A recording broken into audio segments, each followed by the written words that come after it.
आम आदमी पार्टी से राज्यसभा सांसद संजय सिंह जी, जोरदार तालियां हो जाए सर।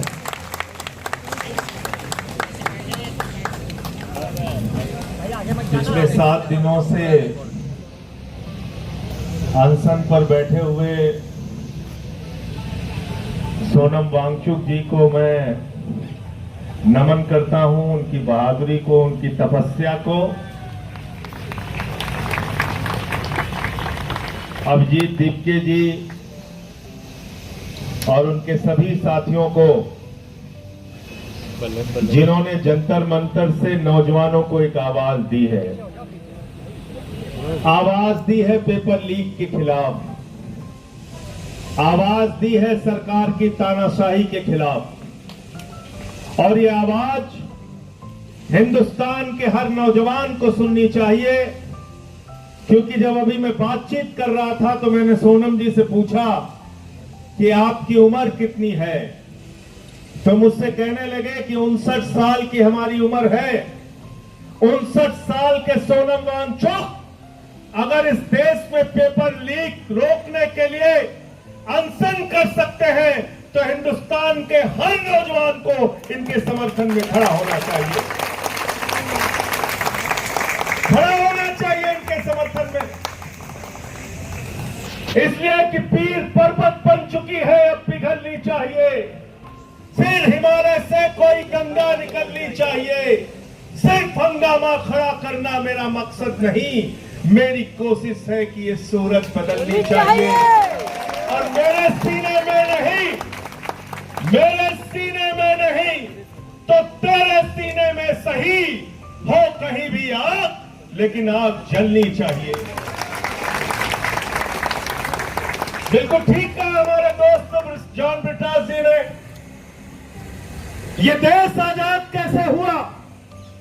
आंदोलन की बदौलत आजाद हुआ। इस देश से 190 साल का अंग्रेजों का शासन कैसे गया? राष्ट्रपिता महात्मा गांधी के आंदोलन से गया, नेताजी सुभाष चंद्र बोस के आंदोलन से गया, शहीद आजम भगत सिंह की कुर्बानी से गया, शहीद सुखदेव, शहीद राजगुरु, शहीद अशफाकुल्ला, शहीद रोशन सिंह, शहीद राजेंद्र लारी और 16 साल के खुदीराम बोस ने जब फांसी के फंदे को चूमा, तब मुल्क आजाद हुआ। ये मुल्क उन लोगों की बदौलत याद नहीं, याद रखना, उन लोगों की बदौलत, उन लोगों की बदौलत ये मुल्क आजाद नहीं हुआ जो उस जमाने में अंग्रेजों की दलाली कर रहे थे। नाम ले लूंगा तो मुश्किल हो जाएगी, नाम ले लूंगा तो मुश्किल हो जाएगी। सदन में मुझसे कहने लगा वंदे मातरम पे बहस करो। मैंने कहा पेई मानो, 4 लोगों का नाम बताओ जो वंदे मातरम लगा के तुम्हारे पुरखे जेल गए थे। 4 के नाम बताओ। वंदे मातरम की बात करते हो, भारत माता की जय की बात करते हो, तुम लोग बात करते हो जिन्होंने अपने मुख्यालय पे 52 साल तक भारत माता का तिरंगा झंडा नहीं फहराया। उनसे कोई देशभक्ति का प्रमाण पत्र नहीं चाहिए। मुझे बहुत अफसोस है कि देश के शिक्षा मंत्री ने हमारे नौजवानों को देशद्रोही कहा। मुझे बहुत अफसोस और पीड़ा है कि इन नौजवानों को अपमानित करने का काम किया गया जो जंतर मंतर से अपनी आवाज लगा रहे हैं। मैं भारत के प्रधानमंत्री नरेंद्र मोदी और देश के शिक्षा मंत्री से कहना चाहता हूं, ये अपने हक के लिए यहां पर है, पेपर लीक को रोकने के लिए यहां पे है, और पेपर लीक पूरे हिंदुस्तान में रुकवा कर दम लेंगे। ये इनकी लड़ाई उस बात के लिए है। तुम इनको देशद्रोही कह रहे हो? जो भी अपने लिए खड़ा होता है, अपने लिए आवाज उठाता है, वो देशद्रोही हो जाता है। किसान आएगा काले कानून के खिलाफ तो कहोगे किसान खालिस्तानी है, पाकिस्तानी है, देशद्रोही है। नौजवान आएगा पेपर लीक के खिलाफ तो उसको कहोगे देशद्रोही है, देशद्रोही है। मैं तो भाजपाइयों के बारे में कहता हूं, जितना पाकिस्तानी पाकिस्तान का नाम नहीं लेते, उससे ज्यादा भाजपाई पाकिस्तान का नाम लेते हैं। लेते नहीं लेते? बताओ, लेते हैं कि नहीं लेते? देश से प्यार क्या होता है, वो सोनम वांगचुक से आके सीखो, अभिजीत दीपके से आके सीखो। क्या होता है देश से प्यार? यहाँ पे जो नौजवान है उनसे आके सीखो, उनसे आके सीखो, थोड़ी शिक्षा तुम्हारी भी बढ़ेगी। लेकिन सीखोगे कैसे? तुम तो दूसरा काम सीखने में लगे हो, दूसरा काम सीखने में लगे हो, स्कूल लूट रहे हो, या नौजवानों को 2 वक्त की खाने की रोटी नहीं मिल रही है, लेकिन तुम लोग स्कूल खा रहे हो, अस्पताल खा रहे हो, सड़क खा रहे हो, बिजली खा रहे हो, पानी खा रहे हो, हवाई जहाज खा रहे हो, समुद्री तट खा रहे हो, गैस खा रहे हो, कोयला खा रहे हो, पेपर खा रहे हो, और तो और प्रभु श्री राम का मंदिर भी खा रहे हो।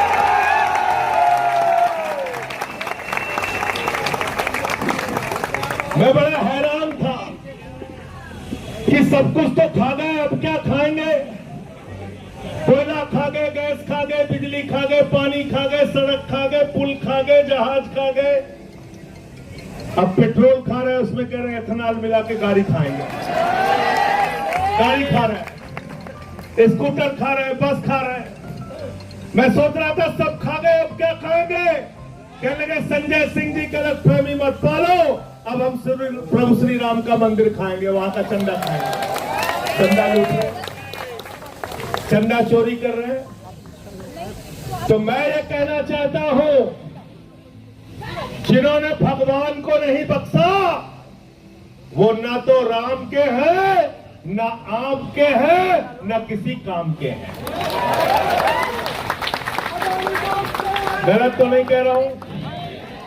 प्रधानमंत्री जी हर 15 दिन पे बात करने आ जाते हैं। क्या कहते हैं? मन की बात। परीक्षा ऐसे देना बच्चों, हाई स्कूल में ऐसे पढ़ना, इंटर में ऐसे पढ़ना, सुबह उठ के ऐसे जाना, रात में ऐसे याद करना। कई लोग रोने लगते हैं, कहते कितने बढ़िया प्रधानमंत्री, बताओ बच्चों को परीक्षा पे चर्चा कर रहे हैं, परीक्षा पे चर्चा कर रहे हैं। 93 पेपर लीक हो गए हिंदुस्तान में। मैं भारत के प्रधानमंत्री से कहना चाहता हूं, एक बार पेपर लीक पे चर्चा करके दिखाओ, पूरे हिंदुस्तान का नौजवान किसने जुड़े। करो पेपर लीक पे चर्चा। मैं चला गया प्रयागराज, अभिजीत जी, मैं प्रयागराज चला गया पेपर लीक पे चर्चा करने। हमारे कमरे में पुलिस वाले आ गए, ये स्टार वो स्टार, बंदूक लेके सब पहुंच गए वहां पे। कहने लगे यहाँ पे आप क्या बात कर रहे हैं? हमने कहा तुमसे क्या मतलब? बंद कमरे में कहने लगे पेपर लीक पे चर्चा तो नहीं कर सकते आप।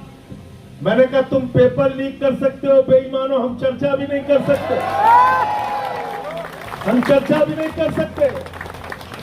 तो मैंने पेपर लीक पे चर्चा किया वहां पे, और जो पेपर लीक पूरे हिंदुस्तान में हुआ है, तो हमसे कई बार लोग पूछते हैं कि आप लोग बीजेपी वालों को क्यों दोषी ठहराते हैं, मोदी जी को क्यों दोषी ठहराते हैं, शिक्षा मंत्री को क्यों दोषी ठहराते हैं? अरे सरकार का क्या लेना देना पेपर से? तो मैं उनसे कहता हूं, जितने पेपर लीक करने वाले हैं, ये सारे के सारे चंदा चोर पार्टी से जुड़े हुए लोग हैं, भारतीय जनता पार्टी से जुड़े हुए लोग। गलत तो नहीं कह रहा हूं? गलत तो नहीं कह रहा हूं? कहते कैसे पता किया? हमने कहा बेईमानों, नीट का पेपर लीक जब हुआ था पहली बार, तुमने जिन लोगों को गिरफ्तार किया था वो सब के सब बरी हो गए। कैसे बरी हो गए? पता चला सीबीआई ने समय पे चार्जशीट नहीं दाखिल की थी। गलत तो नहीं बोल रहा हूं? गलत तो नहीं बोल रहा हूं? बताओ अगर प्रधानमंत्री शामिल नहीं है, बताओ अगर इनकी पार्टी शामिल नहीं है, तो प्रधानमंत्री के नीचे काम करने वाली सीबीआई ने पेपर लीक के माफियाओं के खिलाफ समय पे चार्जशीट दाखिल क्यों नहीं की? उनको सजा क्यों नहीं दिलाई आज तक? बताओ जरा हमको इस सवाल का जवाब दो। इसलिए इनसे जरा सावधान रहना। ये आपके आंदोलन को कमजोर करने की तरह तरह की कोशिश करेंगे। मैं देखता हूं यहां पे भी कुछ लोग आ जाते हैं अंधभक्त। आते नहीं आते हैं, बीच में उलझाने के लिए, हिंदू मुसलमान करने के लिए। कहते हैं कि नहीं कहते हैं? उनसे ये कहना, जितने स्कूल बंद हुए हिंदुस्तान में, 1 लाख सरकारी स्कूल बंद हुए, 1 लाख सरकारी स्कूल। कौन पढ़ता है उन सरकारी स्कूलों में? गरीब का बच्चा, पिछड़े का बच्चा, दलित का बच्चा। 1 लाख सरकारी स्कूल हिंदुस्तान में बंद हो गए।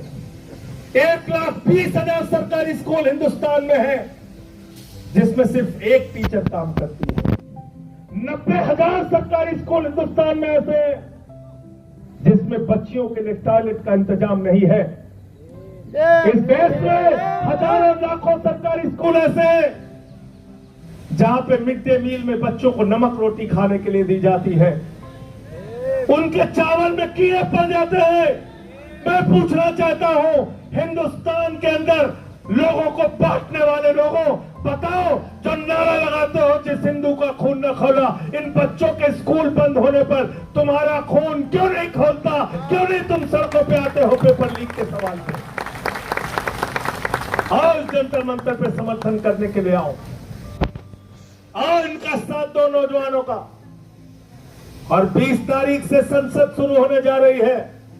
मैं आज इस जंतर मंतर से देश के प्रधानमंत्री को कहना चाहता हूं, जो सोनम वांगचुक का मुद्दा है, अभिजीत दुबके का मुद्दा है, हिंदुस्तान के करोड़ों नौजवानों का मुद्दा है, उस मुद्दे का समाधान जल्दी से कर दो, वरना 20 के बाद देश की संसद को चलने नहीं देंगे। आपके खिलाफ लड़ाई लड़ने का काम करेंगे। और विकास जानते हैं, हम तो ऐसे ही बदनाम है। ये लोग 3 काला कानून लेके आए थे, मैंने माइक तोड़ दिया। जिस माइक से वो काला कानून पास करने जा रहे थे, मैंने माइक तोड़ दिया, मुझे उठा के सस्पेंड कर दिया। भाजपा नाराज हो गया, कहने लगे देखिए संजय सिंह ने माइक तोड़ दिया, माइक तोड़ दिया, माइक तोड़ दिया। मैंने कहा बेईमानो, तुमने किसानों की हड्डियां तोड़ी है, मैंने तो सिर्फ माइक तोड़ा, ये काला कानून वापस ले लिया। नहीं माने हमारी बात। 1 साल तक आंदोलन चला और 1 साल के बाद भारत के प्रधानमंत्री सामने आए, कहने लगे हमारी तपस्या में कमी नहीं है। एक तो इतना रोंधा प्रधानमंत्री आज तक दुनिया के किसी देश में नहीं है। हर बात पे बेचारा रोने लगता है। कोरोना में लोग मर जाएंगे, उसके बाद रोने लगेगा आके। हर बात पे रोने लगता है प्रधानमंत्री हमारा। ऐसा प्रधानमंत्री है, चुनाव में गए उत्तर प्रदेश में, कहने लगे उत्तर प्रदेश के लोगों, भारतीय जनता पार्टी को वोट दे दो। लोगों ने पूछा साहब क्यों वोट दे दे? बोले तुम्हें कोई चिंता करने की जरूरत नहीं। बोले साहब क्या क्या करोगे? तो देश का प्रधानमंत्री क्या कहता है, जरा ध्यान से सुनना।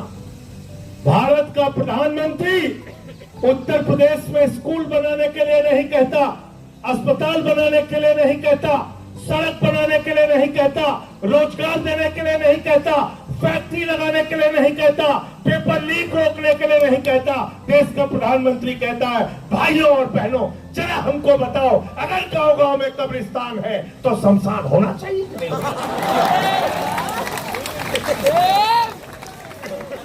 बोला था कि नहीं बोला था? बोला था कि नहीं बोला था? गलत तो नहीं कह रहा हूं। जिस देश का प्रधानमंत्री बच्चों के स्कूल की चिंता नहीं करता, अस्पताल की चिंता नहीं करता, रोजगार की चिंता नहीं करता, तुम्हारे भविष्य की चिंता नहीं करता, जिस देश के प्रधानमंत्री का मकसद गांव गांव में शमशान बनाने का है, वो तुम्हारा भला कभी नहीं कर सकता, याद रखना। अब उसके चेले हैं, कहते हैं विश्व गुरु है, 56 इंच का इनका सीना है। मैंने कहा भाई 56 इंच का इंसान का सीना नहीं होता, जानवरों का हो सकता है। ये पहले कहना बंद करो, ऐसे प्रधानमंत्री का अपमान मत करो, ये गलत बात है। अब हमें गधे घोड़े का नापना पड़ेगा कितने इंच का सीना होता है। कहने लगे 56 इंच का, 56 इंच का। अब रोज ट्रंप डांटता रहता है, रोज डांटता रहता है, कहता है रूस से तेल मत खरीदना। बोले जी हुजूर, बोले हम देखेंगे तुम्हारे ऊपर। बोले जी हुजूर। बोले अगर पकड़े गए रूस से तेल खरीदते हुए तो टैरिफ बढ़ा देंगे। कह लगे जी हुजूर हम नहीं खरीदेंगे, नहीं खरीदेंगे। आज देश में महंगाई किसकी वजह से? स्टेट ऑफ हॉर्मोज से, जहां से 50% तुम्हारा कच्चा तेल और 60% गैस आती थी। वो स्टेट ऑफ हॉर्मोज क्यों बंद हुआ? देश के प्रधानमंत्री की गलत नीतियों के कारण। इनको कहीं भी मेडल के लिए बुला लो, चले जाएंगे। मैं तो कह रहा हूं अभिजीत दीपके को सीजेपी के तरफ से एक मेडल प्रधानमंत्री के लिए घोषित कर दो। देखो जंतर मंतर पे भी